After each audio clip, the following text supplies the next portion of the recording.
Hello to all. आज हम class plus 2 का एक नया टॉपिक करने जा रहे हैं and the name of the topic is surface chemistry. See, काफी बच्चे इस टॉपिक को छोड़ देते हैं या कहते हैं कि हम एट द एंड करेंगे क्योंकि थ्योरेटिकल चैप्टर है। काफी टीचर्स भी कहते हैं it's not important, but see don't underestimate this topic. हर साल, पिछले साल भी, उससे पिछले साल भी जेईई मेंस और नीट पे इससे क्वेश्चन आए हैं and for board point of view it is also very important. So the topic, the surface chemistry. So let's talk about the surface chemistry. Surface chemistry है क्या?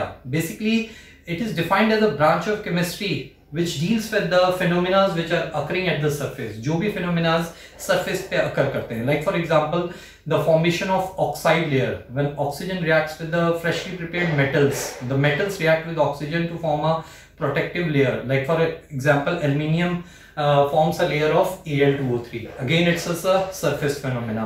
Or if we say the process of electroplating, crystallization process, rusting of iron, ये सारे क्या है? Surface phenomena है. Clear? So, अब surface chemistry में the first topic is adsorption, and these are the subtopics of adsorption. So one by one हर एक topic हम detail में पढ़ेंगे. The first topic is adsorption. So see, what is all about adsorption? Adsorption है क्या? Adsorption, from the definition point of view, it is the phenomena of attracting. It is the phenomena of attracting or retaining the molecules of the gas or liquid on the surface of solid. For example, we are having, मैं एक example लेके आपको समझाता हूँ. Silica gel. Silica gel तो सबने देखा है, वो वाटर बॉटल्स में होता है या इलेक्ट्रॉनिक आइटम्स में, जिसको हमें मॉइस्चर फ्री रखना है तो उसके अंदर एक छोटा सा पाउच डाला जाता है, that is silica gel. Silica gel करता क्या है? मॉइस्चर, सराउंडिंग से जितना भी मॉइस्चर है वो एडॉर्स कर लेता है. So if I give you an example of this silica gel. Silica gel ये है आपका, क्लियर? इसके अंदर छोटे छोटे ग्रेनुल्स होते हैं, you can feel it by touching. तो ये क्या करता है? अपने सरफेस पे सारा मॉइस्चर एडॉर्स कर लेता है. अपने सरफेस पे क्या कर लेता है? मॉइस्चर एडॉर्स कर लेता है. सो दिस मॉइस्चर और water vapour is adsorbate, and this silica gel is adsorbent. So adsorbate is basically the substance which get adsorbed, and adsorbent is basically the solid on which adsorption occurs. So this is a distinction between adsorbate and adsorbent. Clear? चलो, next अगर हम देखें one term is there, desorption. What is desorption? Basically, desorption, D is the word removal. That is the removal of adsorbate from adsorbent. That is your desorption. Our next topic is the evidence of adsorption. See, evidence of adsorption में अगर हम बात करें, काफी examples हैं हमारे पास. जैसे अभी हमने सिलिका जेल देखा. सिलिका जेल का अगर हम पाउच किसी भी बॉटल या इलेक्ट्रॉनिक डिवाइस में डालें which we have to keep moisture free, तो वो सारा मॉइस्चर एडॉर्स कर लेता है. इसके अलावा मैं एक और एग्जांपल दूंगा. हमारे पास लेट्स से एक वेसल है जिसके अंदर मैंने कुछ गैसेस डाली हैं और उनका प्रेशर है लेट्स सी 5 atm, और उसके अंदर मैंने एनिमल चारकोल डाल दिया. तो होगा क्या? थोड़ी देर बाद प्रेशर कम हो जाएगा क्योंकि जो गैसेस हैं, अमाउंट ऑफ गैसेस, वो कुछ एडॉर्स हो जाएंगी on the surface of animal charcoal. So that's why the pressure will decrease. या इसके अलावा हम एक और एग्जांपल देते हैं. हमारे पास एक एक्वा सॉल्यूशन है रॉ शुगर का, तो उसकी हमें क्लैरिफिकेशन या प्यूरिफिकेशन करनी है, तो मैं उसको शेक करूंगा एनिमल चारकोल के साथ. जैसे ही मैं उसको शेक करूंगा सो उसकी सारी इंप्योरिटीज रिमूव हो जाएंगी. जो उसका येलोइश ब्राउनिश कलर है that will get removed. So again it's an application और evidence of adsorption. Next, third topic is very very important, that is the mechanism of adsorption. What are the intrinsic factor or what are the things which causes adsorption? See, don't misunderstand with the word absorption. Absorption bulk phenomena होता है, whereas adsorption is a surface phenomena. अगर हम mechanism of adsorption की बात करें, look over here, हमारे पास यहाँ एक surface है. surface पे this is here is the water, suppose, clear? Here is the molecule. This molecule is equally attracted in all the directions. This molecule is equally attracted in all the direction. So here the net force is 0. there is no net force, but the molecule at the surface has an inward pull. There is an inward pull, so there are net residual forces. So to balance these net residual forces, the adsorption occur at the interface. इसको हम कहते हैं interface, or you can say at the surface. जो भी reaction surface पे होती है वो हम सरफेस केमिस्ट्री में पढ़ते हैं. Clear? So what is the reason behind adsorption? That is the non-balanced forces, which tries to balance its forces by having adsorption. So this is the real mechanism for adsorption.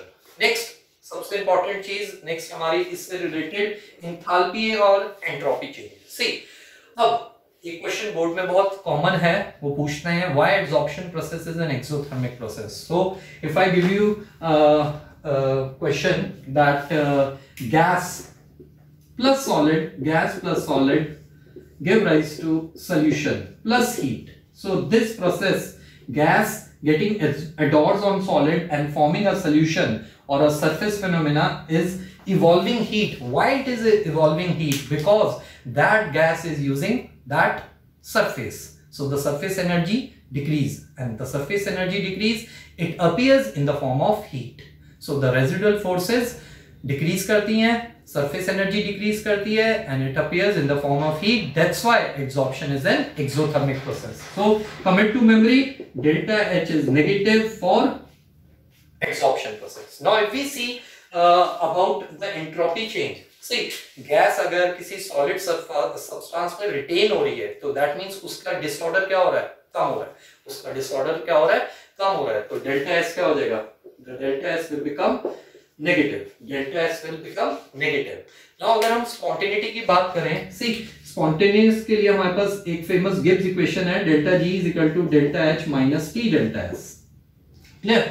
If we put over these signs, it is negative. This is negative into negative, positive. Now, for delta G to be negative, delta H should be greater than T delta S. Delta H को क्या होना पड़ेगा? Greater than T delta S.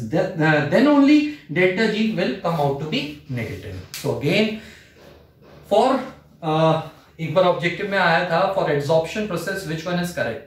They were having the options like A option was delta S is positive, delta H is negative. B option was delta H is negative, delta S is negative. So on this. So B option was right. That delta H is negative, entropy change is also negative. So this was all about entropy and enthalpy. Let's take another topic, fifth topic, that is adsorption and absorption. जैसे कि मैंने अभी आपसे बात की थी, दोनों चीजों में फर्क है. मैं एक एग्जांपल लूंगा और इनमें कुछ डिफरेंस भी बताऊंगा. सो देखिए, द फर्स्ट इज एडसॉर्प्शन और दूसरा है एब्सॉर्प्शन. अगर मैं इन दोनों में फर्क करूं, तो absorption is a surface phenomena. Here the reactions और the phenomena occurring are at the interface, but in this absorption is in bulk. When the molecules goes into the bulk and forms a solution, so that is absorption. Clear? Like for example, if I put a drop of ink in water, the ink will spread in the water. That is absorption, or you can say dissolution. Dissolution is going on. Adsorption में एक difference और मैं बताना चाहूंगा. Adsorption में जो concentration होती है adsorbate की, वो more होती है at the surface than in the bulk. Whereas in this the concentration is more in the bulk than at the surface. सबसे इंपॉर्टेंट इनके रेट के बारे में बात करूं, इसका रेट स्टार्टिंग में हाई होता है क्योंकि सरफेस इज देयर. जैसे जैसे सरफेस कवर होता है, एब्जॉर्प्शन का रेट भी डिक्रीज हो जाता है, बट इसका जो रेट है दैट इज कांस्टेंट. अब सबसे इंपॉर्टेंट एक एग्जांपल दूंगा इसमें. जैसे अभी आपने एब्जॉर्प्शन का देखा था, सिलिका जेल. सिलिका जेल क्या करता है, आपका मॉइस्चर एब्जॉर्ब करता है फ्रॉम द सराउंडिंग्स. क्लियर? वैसे ही अगर मैं यहां पर यूज करूं एनहाइड्रस कैल्शियम क्लोराइड, तो anhydrous calcium chloride absorbs water. Anhydrous calcium chloride क्या करेगा, एब्जॉर्ब करेगा वाटर को. So it is a case of absorption. So absorption is a bulk phenomena, absorption is a surface phenomena. ठीक है? So let's talk about the next topic, that is factors affecting the absorption of gases on solid. बहुत important topic है और objective point of view से important है, school examination, board's point of view, it is important. See what are the factors. हम clearly देखेंगे nature of gas. Nature of gas इससे related एक question भी कराऊंगा. See how it is dependent on nature of gas. Obvious सी बात है, किसने adorse होना है? गैस ने adorse होना है, तो nature of gas पे तो depend करेगा ही. अब अगर gases का critical temperature high है या more is the attractive forces, more will be the absorption. जैसे कि एक बार एक क्वेश्चन आया था NH3 CO2 CH4. What is the extent of absorption of these gases on the surface of charcoal? So जिसका critical temperature सबसे ज़्यादा, so the gas will have more force of attraction. So it will have more absorption. So the order is NH3 greater than CO2 greater than CH4. This is second, nature of absorbent. Obviously बात है, absorbent पे क्या हो रहा है? Absorption, तो उस पे तो depend करेगा ही करेगा. So absorbent कैसा होना चाहिए? First of all, it should be a clean surface, highly clean होना चाहिए. उस पे कोई पहले से gases adorse नहीं होनी चाहिए. More surface area should be there. अगर more surface area होगा तो absorption भी ज़्यादा होगी. And सबसे important, अगर वो porous है तो बहुत ही अच्छी एब्जॉर्प्शन होगी. जैसे फॉर एग्जांपल अगर हम गुड एब्जॉर्बेंट्स की बात करें, दैट इज सिलिका जेल, आप लिख भी सकते हैं silica gel and add silica gel हो गया, animal charcoal and what you call animal charcoal, silica gel, हमारे पास clay, alumina, these are all good absorbents. ठीक है, so this was the second factor. अगर हम third factor की बात करें, that is pressure. That is pressure. See, pressure has a very marked effect on the absorption. As we can see, with increase in pressure, the absorption increase. If we increase the pressure, again the gases have the more tendency to get absorbed on the solid surface. Next हमारा है temperature. Temperature पे कैसे करता है? So with increase in temperature the absorption decrease. अभी हमने थोड़ी देर पहले देखा कि जो absorption process है क्या है, वो exothermic, और हमने क्लास +1 में क्या पढ़ा है, that if temperature increases for exothermic reaction the reaction will go in backward direction. तो इसको समझाने के लिए मैं वापस से वही लिखूंगा, gas plus solid reversible solution plus heat. So देख सकते हैं आप, अगर आप टेम्परेचर बढ़ा रहे हैं तो पहले ही इस रिएक्शन में हीट इवॉल्व हो रही है, और अगर हीट इवॉल्व हो रही है और टेम्परेचर बढ़ा रहे हैं सो हीट एब्जॉर्ब किस में होगी? बैकवर्ड में. सो दैट मींस सॉल्यूशन में से गैस अलग हो जाएगी. So that means absorption will decrease. So these were the factors on which the extent of what you call absorption depends. Next हमारा टॉपिक है टाइप्स ऑफ एब्जॉर्प्शन. सी अब types of absorption में बहुत ही इंपॉर्टेंट है, boards में इस पे question आता है. There are two kinds of absorption, physical and chemical absorption. See इनमें डिफरेंसेस जरूर बहुत इंपॉर्टेंट है, वो मैं आपको बताऊंगा. See physical absorption is basically in which the adsorbate and adsorbent are held by weak van der Waals forces, whereas in chemical adsorption they are held by strong chemical bonds. Physical adsorption की बात करूं तो it forms a multi-layer. Why multi-layer? Because it is having weak van der Waals forces, whereas the chemical adsorption और chemisorption, इनको हम physiosorption और chemisorption भी कहते हैं. Chemical adsorption में क्या होता है? It forms a monolayer. Okay, physical adsorption आपकी रिवर्सिबल होती है, बट केमिकल एड्सॉर्प्शन इरिवर्सिबल होती है. फिजिकल एड्सॉर्प्शन की अगर मैं बात करूं, no activation energy is required. उसमें एक्टिवेशन एनर्जी रिक्वायर होगी, बिकॉज केमिकल बॉन्ड बनेगा तो एक्टिवेशन एनर्जी जरूर चाहिए होती है. अगर और डिफरेंसेस की बात करें, physical adsorption is not specific, means कोई भी गैस एडॉर्स हो सकती है किसी भी एक्सटेंट तक किसी सरफेस पर, but chemical absorption is specific. Like for example, मैंने आपको एक एग्जांपल दिया था, the formation of oxide. कई मेटल्स ऑक्सीजन के साथ ऑक्साइड बनाते हैं, कुछ रिएक्टिव मेटल्स जल्दी करते हैं, कुछ लेस रिएक्टिव होते हैं, वो नहीं फॉर्म करते. So again it is specific in nature. So these were the few difference between physiosorption and chemisorption. Let's talk about the most important topic, the frindolic adsorption isotherm. तो इसको करने से पहले सी फ्रेंडोलिक एड्सॉर्प्शन आइसोथर्म है क्या. First of all I will explain you adsorption isotherm. Adsorption isotherm, basically adsorption isotherm क्या है? Adsorption isotherm, it is a graph between x by m versus pressure at constant temperature. Temperature क्या रहेगा? Constant. So isotherm means same temperature पे x by m, the mass of adsorbate upon per gram of the adsorbent versus pressure. So अगर हम इसका graph plot करें, the graph is frendolic adsorption isotherm. तो इसको अगर हम प्लॉट करें, look over here, on the y axis will take x by m, on the x axis will take p. So the graph is like that. Clear? This is your saturation pressure, ps is your saturation pressure. Clear? So इस graph से हम देख सकते हैं यहां पर, look over here, x by m is proportional to p. But at this intermediate, x by m is proportional to p raised to power 1 by n, where n is a positive. Clear? And here x by m is proportional to p raised to power naught. So we can have a general expression for this. X by m equals to k p raised to power 1 by n. Clear? This is your expression for frendolic adsorption isotherm. X is the mass of adsorbate, m is the mass of adsorbent, where k here is a constant and p is the pressure, n is a positive integer. Clear? Whose value ranges from 0 to 1. Its value ranges from 0 to 1. अगर मैं इसकी logarithmic form लूं, log x by m is equal to log k plus 1 by n log p.